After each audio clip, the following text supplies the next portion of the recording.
She has over a decade of corporate experience in various areas, right from doing purely technical work to becoming an internal communications go to person with everything else in between.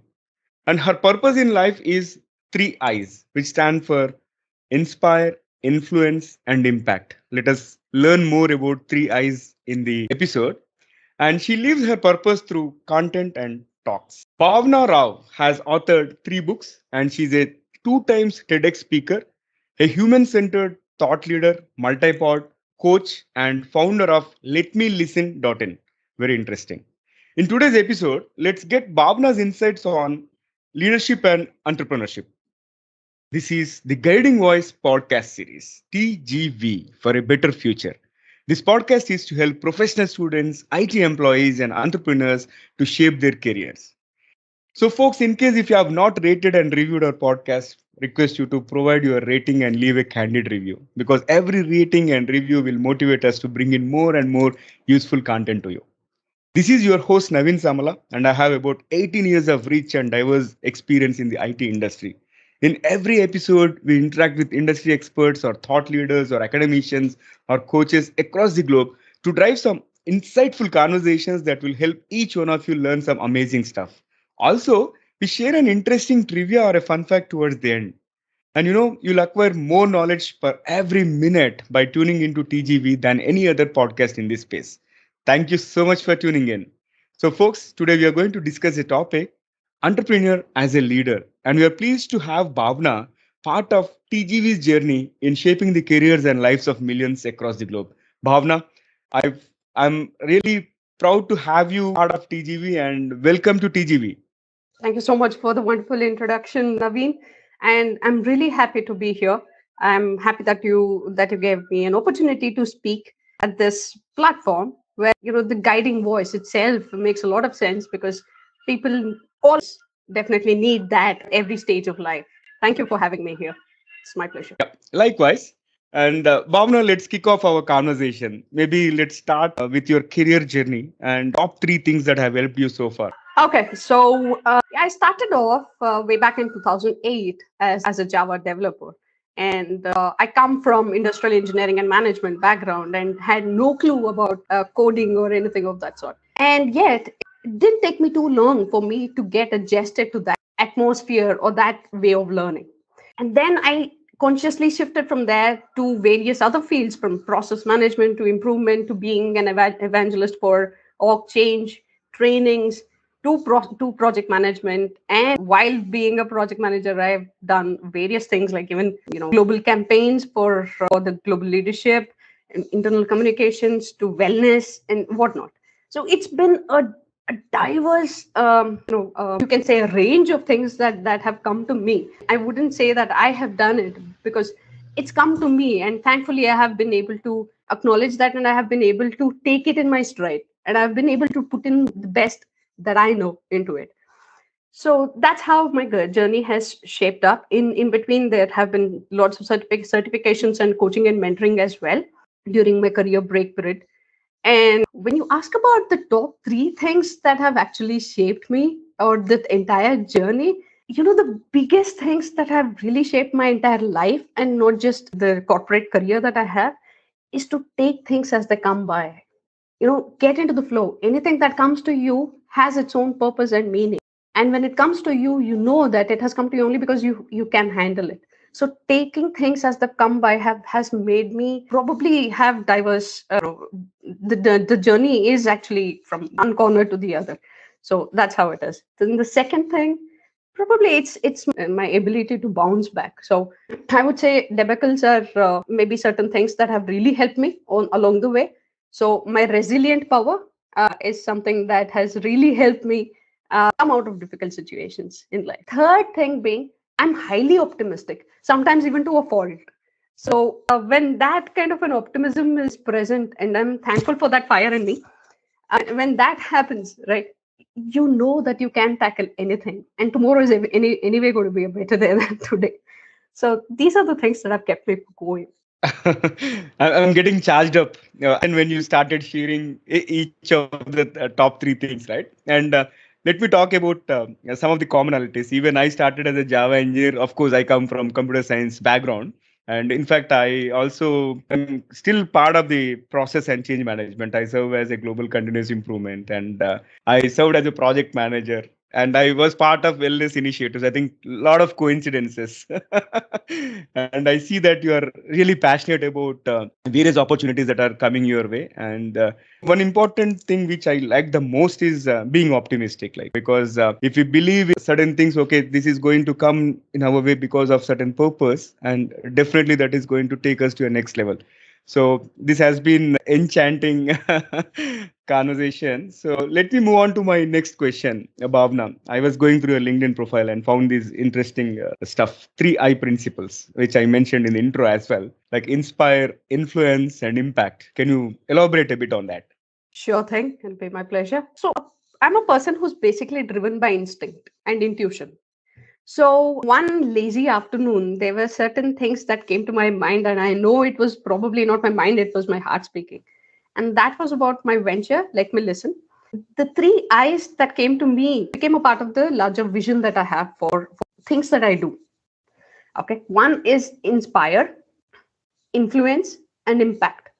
Why these 3 I's? Because you always find inspiration in anything and everything that's around you. From nature, probably is the biggest inspiration that all of us can find. People and everybody, the opportunities and the situations also provide a lot of inspiration to us. And they always have an influence on us. And we are always influenced by certain people, and we resonate with certain ideas and changes. And the next thing is, whenever there is an inspiration which is right, and you are getting influenced by that, you are in a way creating a larger impact on people who are around you and for yourself as well, right? So that is how these 3 I's came into being. And with these 3 I's, I extrapolated that into 3 C's. So these 3 I's are more a brainchild. The 3 I's are more action minded, which is connect with the right minded, right hearted people, collaborate with them for the best, because not everything can be done by a single person. You collaborate with the right set of people to put the ball in motion and create a bigger impact. Then the third thing is create it. So the action, the thought, if it is only a thought, then it has no meaning. The thought should relate to an action. So that's how the 3 I's are related to the 3 C's, and that's how it came into being. Wow. Very nice. And again, this also resonates with our concept of hosting the state circles meetings and all. In fact, after we started podcasting, we got a lot of opportunities. Like I've been very active on LinkedIn, and ever since this podcasting journey started, and I happened to attend one of the TED Circles meetings hosted by one of my contacts, and I found it very interesting. Then later on, I did some research and started doing my own TED Circles meetings and all. And as of today, we have 80 member group, and implementing these 3 C's to the core, like because we all of us are connected with right-minded people, and in fact we have been collaborating and sharing right opportunities with each other. Like if somebody has a pro bono consulting opportunity, we share, and we are creating a larger impact.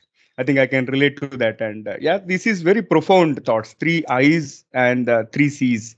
Thank you so much for sharing that. And now let's talk about the core of today's topic, right? What is the importance of leadership qualities in an entrepreneur? Because I'll tell you, like now there is a lot of scope for somebody who has ideas and who have that particular rigor of execution and all.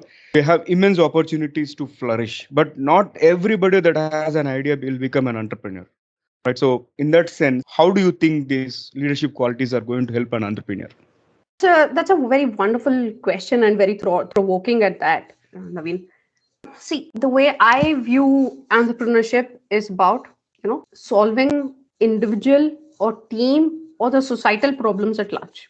You're providing a solution to things that are entangled. You're detangling, right? So that for me is entrepreneurship, wherein you're more giving, you're providing solutions, you're providing help, you're providing support in whatever way you can. And you're not, of course, the effort needs to be acknowledged and you need to get something out of that. There should always be an ROI for the kind of time and effort and energy that you put in. And yet, the mindset that an entrepreneur enters the scene is about giving. It's more about giving than the ROI part. That's how I see it. And when you're talking about the leadership qualities that an entrepreneur probably needs to have, or how do we differentiate between the two, we do see a lot of corporate leaders who are probably in certain positions because of their years of experience, or maybe coupled with their skill set, their ways of working, and they have grown up to the top, right?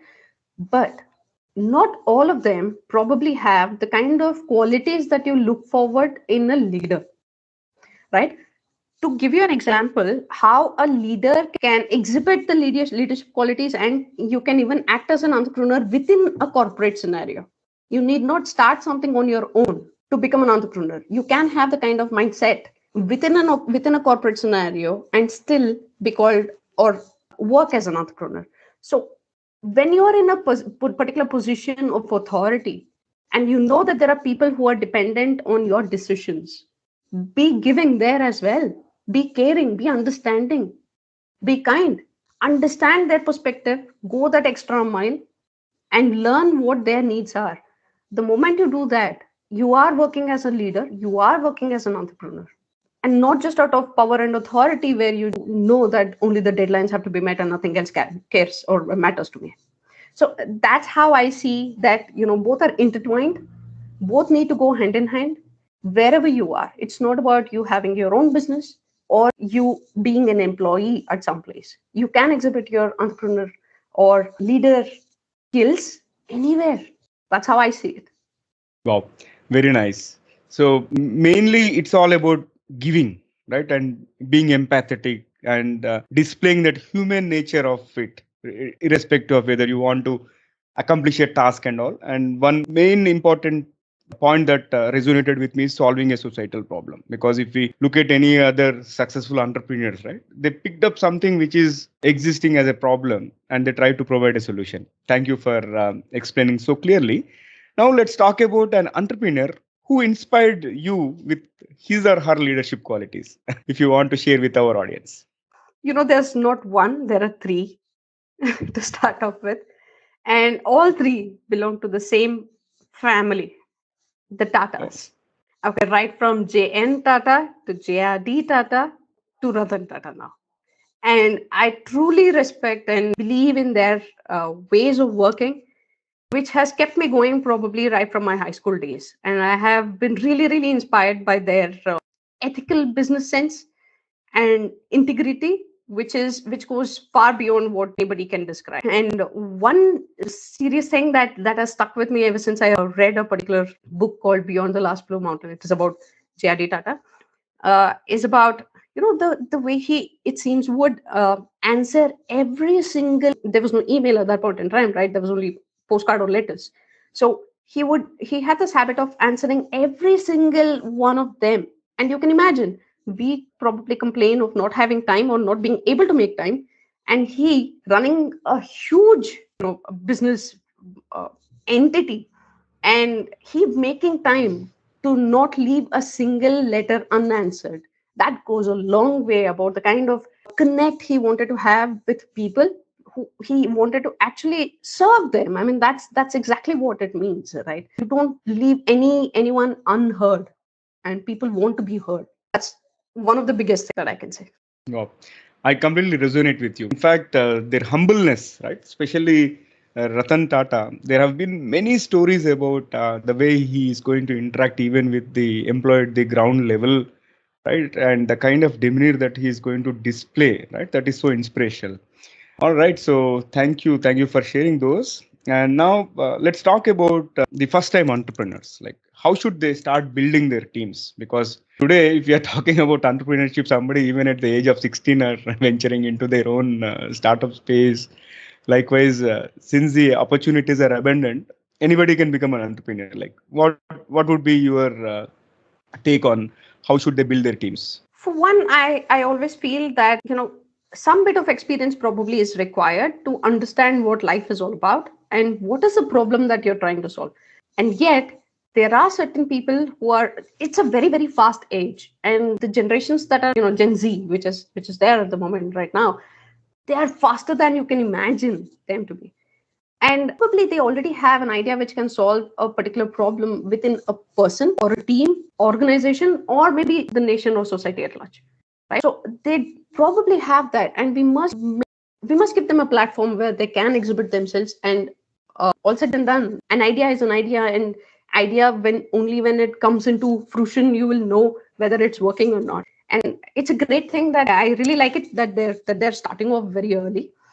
I would always suggest that have lofty ideas, dream about anything under the sun, take small steps to reach there, take calculated risks wherever you can, go with the flow, listen to your heart when you're taking bigger decisions, listen to your mind when you're making the smaller decisions.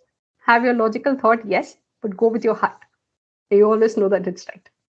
Very profound tips. Go with your heart for bigger decisions and go with your mind for smaller decisions. So profound. All right, now let's talk about again leadership in terms of how the entrepreneurial leadership is different from corporate leadership. Again, yeah. So entrepreneurial leadership is definitely different because you're not bound by a lot of different restrictions, and you have the space to play around the way you want, right? There's more flexibility as I see it. And in corporate leadership, you know that more often than not, you can't exercise a lot of things that you want the way you want it, because you're bound by certain restrictions and norms and regulations. Which I'm not saying it's right or not. It's just that this is how it functions, and this is how the entrepreneurial venture functions. And when you are trying to bring in bigger change and more massive, transformational change into the society, then it's more or less with an entrepreneurial mindset that you can do even when you are at a corporate environment. So the entrepreneurial mindset comes with more flexibility, more resilience, more risk taking ability, and more, collected and connected sense than a corporate leadership where it's more on an authoritative role, or maybe even encompassing the masses, but all within a particular vertical, or within a particular chunk or a box. More often than not, you don't have an ability to shift departments and exercise your opinion, right? So that's what I see. Oh, yeah, very insightful, Bhavna. And this conversation has been fantastic. And maybe we'll have to spice the episode. I'm going to kick off the rapid fire questions. Probably you can answer them in very briefly, like one or two words or maximum one phrase. In case if you are okay, let's get started. Perfect. Let me fire the first bullet out of the rapid fire. So, Bhavna, given a chance to time travel, would you go back to past or cruise into the future? Future. Okay, great. Moving on. What would you do if you win a $1 million lottery? That's a lot. Save some, enjoy some, travel, and spend some on people who are needy. Wonderful. All right. Let's move on to the next one. What is the random skill that you would like to learn, Bhavna? Photoshop, maybe. Okay. All right. So let me fire the next bullet. What has Mhm. been a question on your mind for which you never got an answer so far? Free will or destiny? I think free will is working, and along if I go by our conversation, free will is working for you, right? All right. Both, I would say. But I Okay. don't know. That's something that's a mystery. No, free will might be leading you to the destiny. You have a point there. Yeah. All right. So, what is one message that you like to share with your own younger version? Hmm. You did well. I'm really proud of you. You've taken things on, head on, and I'm really proud of that. Kudos. Thank you. Okay, let me fire the last bullet out of the rapid fire. What is the most funniest moment in your life so far? Okay. I have a good sense of humor, but then I'm the one who is very clumsy. You should actually ask the people in my friends and family circle. They have more. I mean, they will be able to answer this question more because they have funny moments because of me. Quite interesting. All right, so that was a fabulous rapid fire. With that, let me flip back to the mainstream, Bhavna. Mhm. and ask you one final question for this conversation. What will be your one piece of advice to those aspiring to make big in their careers? Chalk it out. Write your short term plans and your long term plans. And what is it that you have at the moment to reach there? What is it that you don't have that you can inculcate or learn or invest on to reach where you want to be? And unless you have short term and long term plans, it's very difficult to make things meet. That's awesome. All right. So, Bhavna, this has been a fantastic conversation. Thank you Thank so you. much for joining us today. It was completely my pleasure, Naveen, and I really enjoyed the questions and having a conversation with you. I hope this resonates with people who are listening to the guiding voice. I'm sure it is a guiding voice to everybody out there. Thank you. Thank you again, and thanks for being part of our journey in shaping the careers and lives of millions across the globe. And we have a long way to go. Pleasure having you on board. My pleasure entirely. Thank you. All right. So, folks, before we move into the trivia section, here is a request to all of you. In case if you have loved this episode just like I did, request you to share with at least three of your friends and colleagues who can benefit from TGV. Because the more you share, the wider we reach and we'll get closer to our mission of reaching millions across the globe. Thank you so much in advance. With that, let's cruise into the trivia segment of today's episode. And today we spoke about entrepreneurial leadership and all, and probably I'll have to talk something about this entrepreneurial leadership. Many people have that fire in their belly saying that I want to start my own venture, and they start with a lot of energy. But there will be one point in time, especially a year after you get into your own venture, wherein people think, okay, it is better getting stuck by lightning than achieving dream of overnight success. That's how difficult things get. Of course, I'm sure most of you might resonate this, and in case if you have come across any similar stories, I would like to hear from you. Please feel free to provide your comments on our social media platforms, and in case if you're watching it on YouTube, we would love to see your comments. And thank you so much for tuning in. That's all for today. There is more in store, folks. Stay tuned. Until next time, bye bye. We're signing off for today. See you all in the next episode with another wonderful guest and cover another fantastic topic.